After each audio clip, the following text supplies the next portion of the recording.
E aí pessoal, beleza? É o seguinte, hoje em 2 minutos de química a gente vai falar um pouco sobre absorção e adsorção, que são assuntos bem relevantes quando a gente trabalha a parte de cinética química. Então aqui vamos falar um pouco da parte de cinética química. Esse aqui vai ser o nosso vídeo, parte 22. E aí, a gente vai entender um pouco sobre as diferenças desses dois parâmetros. O que vai envolver de energia, o que vai envolver aqui dos processos que acontecem em superfície. Então, de modo geral, a gente poderia dizer que esses dois são fenômenos de superfície, beleza? A diferença vai ser na intensidade no qual eles acontecem e na consequência direta de reação química ou não, beleza? Então, bora lá. No vídeo anterior, a gente estava falando sobre cinética heterogênea, né? Então, a gente acabou falando muito das interações entre sólido e gás, sólido e líquido, enfim, com sólido e algum fluido, né? Para poder exemplificar mais, para poder abrir melhor essa explicação, a gente vai começar falando de duas situações, que é o foco desse vídeo. A adsorção, também chamado de fissorção, ou a absorção, que é a quimisorção, tá? Primeiro, a adsorção. São interações fracas entre adsorbato e a superfície. Não envolve transferência de carga ou modificações na superfície. São observadas energias de interação entre 0 e menos 10 kcal por mol. Ou seja, são interações fracas. Já quando a gente fala de absorção ou quimisorção, né, nós podemos ver que são interações fortes entre substrato e superfície. Envolve a transferência de carga formando ligações químicas. São observadas energias de interação entre menos 20 e menos 100 kcal por mol. Então, nesse caso aqui, a gente pode ver e fazer um paralelo direto, né, como se fossem fenômenos físicos e fenômenos químicos, como a gente já viu anteriormente. A gente lembra que fenômenos físicos envolvem menos energia e não tem como consequência uma reação química. Tem como consequência apenas uma interação, uma perturbação do meio, mudança de estado físico ou uma interação fraca. Por outro lado, se a gente vai trabalhar com interações ou fenômenos químicos, envolve maior energia e ali eu tenho uma mudança da estrutura da minha molécula, de tal forma que há uma reação química, há uma variação do que o meio apresenta, tá bom? E aí, a gente tem o seguinte, a adsorção é causada principalmente por forças de Van der Waals ou de polos, entre essas moléculas de adsorbato e os átomos que compõem a superfície do adsorvente, tá? Então, olha só a diferença. Imagine que essa parte aqui em amarelo é a nossa superfície, o nosso sólido, né? E aqui eu tenho minhas moléculas, essas duas esferas em azul, que elas podem interagir de diferentes formas com a superfície.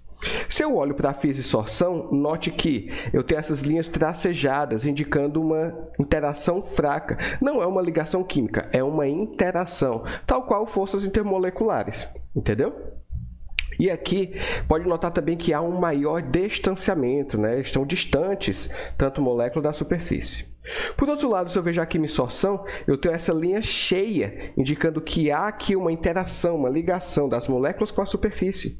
E podemos ver também que esse comprimento de ligação é menor, indicando que eu tenho aqui uma interação mais forte, indicando que as minhas moléculas, junto com a minha superfície, têm uma interação tão forte que pode ser considerada uma ligação química, beleza?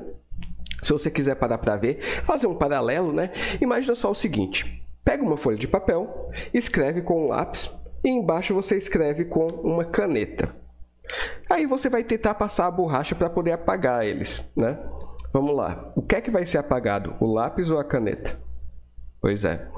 O lápis, quando você escreve ali, aquelas folhas de grafeno vão ficando sobre a superfície, mas são interações mais fracas, são interações do tipo de fissorção. Por outro lado, a caneta, quando você joga aquela tinta, ela vai interagir e vai reagir com a fibra do papel, fazendo que você tenha ali uma quimisorção, uma interação bem mais forte de ser quebrada, tá bom? E aí, para poder entender um pouquinho mais de como isso aqui acontece, vamos falar de equilíbrio em interfaces, né? No caso aqui, interface que seria o nosso sólido com o gás ou com o líquido. Veja o seguinte, eu tenho aqui um reagente A, né? Esse reagente A presente no meio pode vir a interagir com a superfície, fazendo esse asterisco, seria o A adsorvido ou absorvido, né? Sobre a minha superfície metálica, ele pode reagir, mas eu tenho que analisar primeiro que A pode tanto adsolver como dissolver. Ele pode vir aqui, ó, interage com a superfície e vai embora, nada impede. Porém, ele pode também interagir com essa superfície e sofrer uma reação química. Quando ele sofre reação química, ele vai reagir formando o nosso produto R asterisco. Esse R asterisco aqui vai ser a espécie R que está adsorvida sobre a superfície. Ela pode permanecer adsorvida, ou ela pode dissolver virando o R sem o asterisco, né? Então aqui a gente pode fazer alguns paralelos, pode comparar isso aqui como, por exemplo, imagina aqui que eu tenho o oxigênio se aproximando de uma superfície de ferro, beleza? Esse oxigênio pode interagir com a superfície e não reagir. Então ele vai lá, adsorve, não reagiu, dissolve e vai embora. Por outro lado, esse mesmo átomo de oxigênio, ele pode vir aqui, interagir com a superfície e formar óxido de ferro. Quando ele forma óxido de ferro, ele vai virar nosso produto, né? O óxido de ferro é uma espécie mais solúvel, então ele tende a sair de perto da superfície com pouca interação. Uma batida, uma pancada, contato, né? Então ele sai. Por outro lado, imagina que essa minha superfície agora é de alumínio. Olha o que vai acontecer. O oxigênio vem, reage com o alumínio e forma o óxido de alumínio. Porém, o óxido de alumínio não é solúvel. Ele permanece sobre a sua superfície metálica. Sabe o que isso quer dizer? Que quando a gente olha para uma peça de alumínio, é difícil ela ter brilho. Normalmente, ela é fosca. Prestar atenção nisso? Por quê? O que você está olhando ali é óxido de alumínio que fica sobre a superfície. Se você pegar alguma coisa, uma moeda, uma chave e raspar uma superfície de alumínio, aí sim você vai ver ela brilhosa, né? Porque ali você retira a camada de óxido e deixa exposto novamente o alumínio. Então, o oxigênio seria, né, no caso do ferro, ele viria formando... Ele seria o oxigênio adsorvia, formava óxido de ferro e dissolvia. No caso do alumínio, o oxigênio ele adsorve na superfície, vira óxido de alumínio e continua na superfície, ele não dissolve. Entendeu a diferença entre os dois casos? Então, eu posso ter todos esses mecanismos quando a gente fala de reação em superfície. Beleza? E aí eu coloquei esse daqui, que são etapas de interação, no qual nós vamos ter uma molécula qualquer que ela pode adentrar a um poro de uma superfície metálica. E aqui a gente consegue ver alguns parâmetros de fusão, de adsorção, de quimisorção, diferentes tipos de interação molécula-superfície. Tá? Então, temos aqui dividido na etapa 1, que é essa daqui, que as moléculas estão bem distantes da superfície. A etapa 2, onde ela sente interação da superfície e adentra. Etapa 3, no qual ela se desloca dentro de um poro. E etapa 4, no qual ela é adsorvida em um poro. Cada um desses acaba regendo diferentes energias e diferentes fenômenos químicos. Tá bom? Então, vamos lá. No primeiro, que é essa região aqui mais distante das moléculas com a superfície, eu tenho assim... Transporte no seio da solução envolve o movimento do material a ser adsorvido, que nós vamos chamar de adsorvato, através da solução líquida para a camada limite ou filme fixo de líquido, existente ao redor da partícula sólida do adsorvente. É a difusão externa, ou seja, simplesmente aqui eu estou representando essa molécula saindo de um ponto A e vindo a um ponto B no meio da solução, tá? Uma vez que ela chega no ponto, nessa linha limite aqui, ele entra na região 2. E nessa região aqui nós temos o transporte por difusão através da camada limite. Corresponde ao transporte do adsorvato por difusão através da camada limite até a entrada dos poros do adsorvente. Né? Ou seja, ainda é difusão externa, não entrou no nosso poro. Ele já sente a interação, mas ainda não adentra. Fica até essa outra zona limite aqui.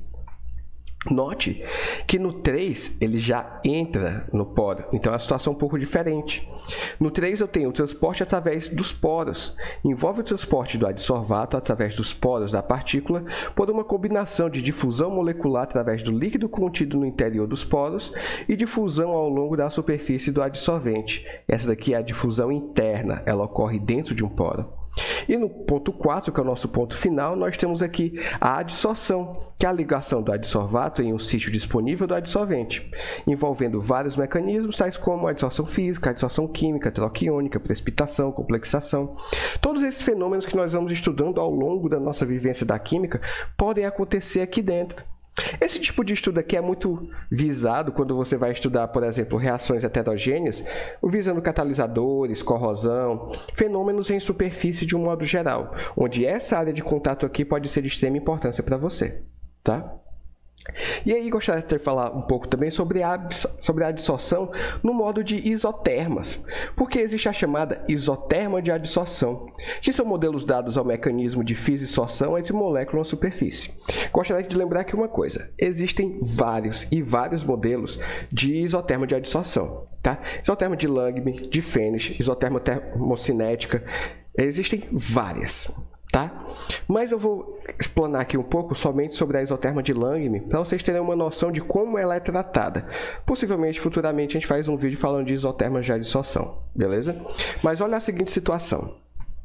O modelo da isoterma de Langmuir, ou de adsorção de Langmuir, explica a adsorção assumindo que um adsorbato comporta-se como um gás ideal em condições isotérmicas, criando uma única camada interagindo. Ou seja, eu considero apenas que eu tenho uma molécula que vai reagir com a superfície e a única interação que eu vou estar medindo é a molécula-superfície. Essa molécula, por se tratar de um gás ideal, ele não tem interação intermolecular, ou seja, eu não considero interações com moléculas vizinhas.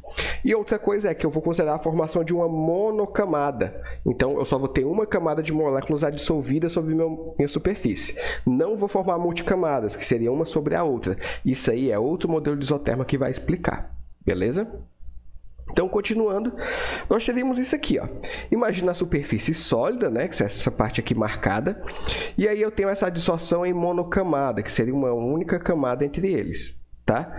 E podemos ver que eu posso ter adsorção em multicamada, caso eu tenha outras situações, e aqui minha fase gasosa. Atentando, em Langmuir eu vou trabalhar somente essa monocamada. Beleza? Mas é possível ter multicamadas? Sim, é muito possível. Normalmente, quando você usa, por exemplo, interações gasosas, como o inibidor de corrosão gasoso, ele forma multicamadas. É difícil ele formar uma única camada. Mas o modelo de Langmuir é o modelo mais básico de todos, é para a gente entender como a coisa funciona. Então, vamos considerar apenas uma única camada. E para esse isotermo de Langmuir, a gente tem que considerar o seguinte. A superfície que contém os sítios de adsorção é perfeitamente plana, sem ondulações, ou seja, a gente vai assumir uma superfície homogênea. Se você for lembrar do vídeo passado, quando eu falei de fator de rugosidade e área superficial, eu mostrei as diferenças, né, da área perfeitamente plana para a área com rugosidade. Se é que eu estou formando uma monocamada e eu quero ter o modelo mais simples possível, assumindo os sítios de adsorção, eu vou considerar que eu tenho uma superfície perfeitamente plana. Né? 2. O gás adsorvido adsorve-se em um estado imóvel, ou seja, ele vai lá, interage e não fica indo de um lado para o outro. Adsorveu, não se mexe mais. 3. Todos os sítios são equivalentes. Isso quer dizer que não há um ponto preferencial para a adsorção. Qualquer ponto que minha molécula de adsorvato chegar é válido. Tá? 4. Cada sítio pode conter no máximo uma molécula de cobertura A, que é a cobertura daquela molécula naquele sítio. Então, cada sítio corresponde a uma molécula. Beleza? E o 5 é, não há interações entre moléculas de adsorvato e sítios adjacentes. Aquela coisa que eu falei antes, né? Se uma molécula interage na superfície, eu só considero a interação molécula-superfície. Ela não interage, ela não sente nada porque está ao lado dela. E a gente desenvolve essa isoterma mais ou menos assim, ó. Imagina uma superfície, tá? No qual eu tenho aqui A, que é um gás, vai se adsorver sobre essa superfície. Ela vai ocupar um espaço θ. Então, eu tenho aqui, ó, θA. E a superfície total, a área total da superfície, eu posso dizer que é 1 menos θA, não é verdade? Então, aqui eu posso dizer a quantidade de sítios adsorvidos e não adsorvidos. Sítios livres, né? θA seria o número de moléculas adsorvidas dividido pelo número total. Então, dessa forma, eu consigo ter uma noção do espaço ocupado por essas moléculas. Mas eu posso ver também a questão do raio adsorvido, né? Que eu posso colocar como Ka vezes Pa vezes 1 menos θA, que seria isso aqui, né?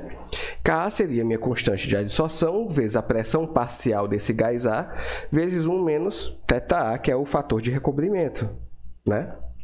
Isso aqui eu posso ver também a área dissolvida ou área não interagida, que seria justamente o Kd vezes θA, que é justamente a minha constante de dissorção vezes o meu θA, que é a área recobrida por um gás. Tá? Então, quando a gente trabalha essas equações, nós podemos dizer a área coberta adsorvida e o fator de dissorção também, que seria minha área não adsorvida, né? Minha área livre, meus sítios livres. Isso aqui é um tipo de estudo muito interessante sempre que a gente trabalha com cinética heterogênea, beleza? Envolvendo sólidos, né? Então, galera, por hoje é isso, né? Qualquer dúvida ou pergunta, vocês botam aí nos comentários. Mas a gente vai tentar trabalhar aí esse conceito, porque dentro da química mesmo, se você for ver nível médio, a gente não estuda tanto, né?